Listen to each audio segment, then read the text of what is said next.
Video ഇടുന്നേ ഇല്ല. നിങ്ങൾക്ക് കാര്യങ്ങൾ അറിയാതെയാണ് ഇതുപോലുള്ള സാധനങ്ങൾ നിങ്ങൾ കൊണ്ടുവന്ന് ഗവൺമെന്റിന് കൊടുക്കുന്നത്. എന്തെന്നറിയാമോ? ഈ ഒരു സാധനം, അതായത് നമ്മുടെ പെണ്ണുങ്ങളില്ലേ, തീരദേശത്തുള്ള പെണ്ണുങ്ങള് ഒരു ടൂർ ബസ്സിൽ ഒരു 50 പെണ്ണുങ്ങളാണ് ഡെയിലി എല്ലാ തീരങ്ങളിലും പോയി അരിപ്പ് വെച്ച് അരിക്കുന്നത്. ഈ സാധനം അവരരിച്ചാൽ പോലും ഒരു ദിവസം ഒരു ചാക്ക് സാധനം കിട്ടത്തില്ല. ഒരാൾക്ക് 900 രൂപ കൂലി.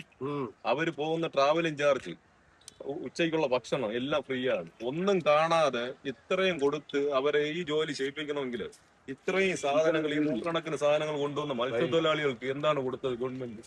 ഇന്നലെ GTV-യിലുള്ള ഒരു ന്യൂസ് കണ്ട്, അവൻ ഇതിൽ ഒരു സംഭവമേ പറയുന്നില്ല. കൊണ്ടുവന്ന മത്സ്യത്തൊഴിലാളികൾക്ക് എന്തെങ്കിലും ഇതിന്റെ ബെനിഫിറ്റ് കിട്ടണ വേണ്ടി 6-7 ആൾക്കാരാണ് പണിക്ക് പോകുന്നത്. അത് മാത്രമല്ല, മണ്ണെണ്ണ, ഡീസല്, പെട്രോള്, ഓയില് ഇതെല്ലാം ചെലവാക്കി പോകുന്ന മത്സ്യത്തൊഴിലാളികൾക്ക് എന്താണ് ലാഭം? നിങ്ങൾ പല ചാനൽ വന്ന് ഇതിന്റെ വീഡിയോ ഇട്ടല്ലോ.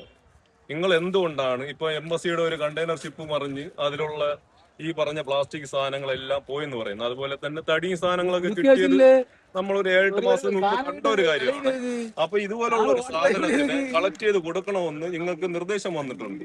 അപ്പൊ അതിനനുസരിച്ചിട്ടാണ് നിങ്ങൾ ഈ പെണ്ണുങ്ങളെ കൊണ്ടുപോയിട്ട് അരിപ്പ് വെച്ച് അരിച്ച് ഈ സാധനങ്ങൾ എടുക്കുന്നത്. അപ്പൊ നിങ്ങൾ ഒരു ലാഭവും ഇല്ലാണ്ടാണ് ഈ 900 രൂപ കൂലിയും കൊടുത്ത് ഇതുപോലെ ഉച്ച ഭക്ഷണവും കൊടുത്ത് അവരെ ട്രാവലിംഗ് ചാർജ് നിങ്ങൾ നോക്കുന്നത് എന്തുകൊണ്ടാണ്? അപ്പൊ ഇത്രത്തോളം ഏകദേശം 200-ൽ കൂടുതൽ ചാക്ക് ഈ സാധനങ്ങൾ ഇവിടെ മത്സ്യത്തൊഴിലാളികൾ കൊണ്ടുവന്നിട്ടുണ്ട്. ഈ കൊണ്ടുവന്ന മത്സ്യത്തൊഴിലാളികൾക്ക് എന്താണ് ലാഭം? അതിനെ കുറിച്ച് ആരെങ്കിലും വാർത്തയിൽ പറഞ്ഞിട്ടുണ്ടോ? ഒന്നും പറയത്തില്ല. ഇതുപോലെ ഈ ഏതാ നമ്മുടെ തിമിംഗല ഛർദി, ആംബർ പീസ് എന്നുള്ള സംഭവം മത്സ്യത്തൊഴിലാളി കൊണ്ടുവരികയാണ്.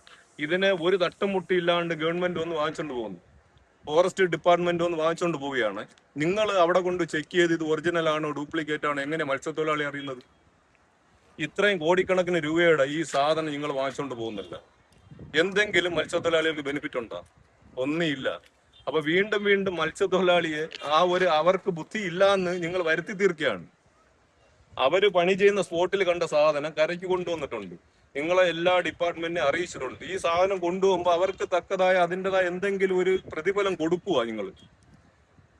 ഇത് തന്നെയാണ് ഇന്നലെയും ഈ തമിഴ്നാട് വള്ളക്കാർ നമ്മളോടൊന്ന് പറഞ്ഞിട്ടുണ്ടായിരുന്നു, ഇതുപോലെ സാധനങ്ങൾ കടലിൽ കൂടെ ഒഴുകി കിടക്കുകയാണ്. അപ്പൊ നമ്മൾ കൊണ്ടുവന്നാൽ നമുക്ക് എന്തെങ്കിലും ബെനിഫിറ്റ് ഉണ്ടോ? ഞാൻ നേരത്തെ പറഞ്ഞ കാര്യം തന്നെയാണ്. ഇത്രത്തോളം പെണ്ണുങ്ങളെ കൊണ്ടുപോയി നിങ്ങൾ ഈ അരിപ്പ് വെച്ച് ഈ അരിച്ചെടുക്കുന്ന ഈ സാധനം ഇത്രയും വേതനം കൊടുത്തിട്ടാണ് നിങ്ങൾ വാങ്ങുന്നത്. അവരെ കയ്യിൽ നിന്ന് ഇത് കളക്ട് ചെയ്യുന്നത്. അപ്പൊ ഇതുപോലെ സാധനം കൊണ്ടുവന്ന മത്സ്യത്തൊഴിലാളികൾക്കും കൂടെ നിങ്ങൾ അവർക്കുള്ള തക്കതായ കൂലിയും കൂടെ നിങ്ങൾ കൊടുത്തിരിക്കണം. ഈ കാണുന്നതെല്ലാം ഇവരെയൊക്കെ കാണിച്ചു കൊടുത്ത് ഇതെല്ലാം കൊണ്ടുവന്ന ആൾക്കാരാണ്. നിങ്ങൾ അങ്ങോട്ട് മാറിപ്പോകും. ഇതൊക്കെ കാര്യങ്ങളല്ലേ? ഇതൊക്കെ ഗവൺമെന്റ് അറിയേണ്ട കാര്യങ്ങളല്ലേ? ഒരു ലാഭമില്ലാതെ നിങ്ങൾ കൊണ്ടുവരുന്നു, അവരെടുത്തോണ്ട് പോകുന്നു. നിങ്ങൾക്ക് എന്താണ് ലാഭം? ഇത് തന്നെയാണ് മത്സ്യത്തൊഴിലാളികളുടെ ഒരു അഭിപ്രായമാണ്. ഞാൻ ഈ വീഡിയോ കൂടെ നമ്മുടെ ഗവൺമെന്റിനെ തന്നെയാണ് അറിയിക്കുകയാണ്. ഇല്ലാന്നുണ്ടെങ്കിൽ നമ്മുടെ അദാനി സീപോർട്ടിലെയും വിഴിഞ്ഞ ഇന്റർനാഷണൽ സീപോർട്ടിലുള്ള ആരെങ്കിലും ഇത് കൊണ്ടുവരുന്ന മത്സ്യത്തൊഴിലാളികൾക്ക് എന്തെങ്കിലും അവർക്കുള്ള ആനുകൂല്യം കൊടുക്കാം എന്ന് നിങ്ങൾ ഉറപ്പ് തരികയാണെങ്കിൽ തീർച്ചയായിട്ടും ഞാൻ വന്ന് ഒരു വീഡിയോ ചെയ്തു തരാം. അപ്പൊ നിങ്ങൾക്ക് ഈ കടലിൽ കാണാതെ ഇതുപോലുള്ള സാധനങ്ങൾ അവരെ കൊണ്ട് എത്തിച്ചു തരും. തക്കതായ പ്രതിഫലം അവർക്ക് കൊടുക്കുക നിങ്ങൾ.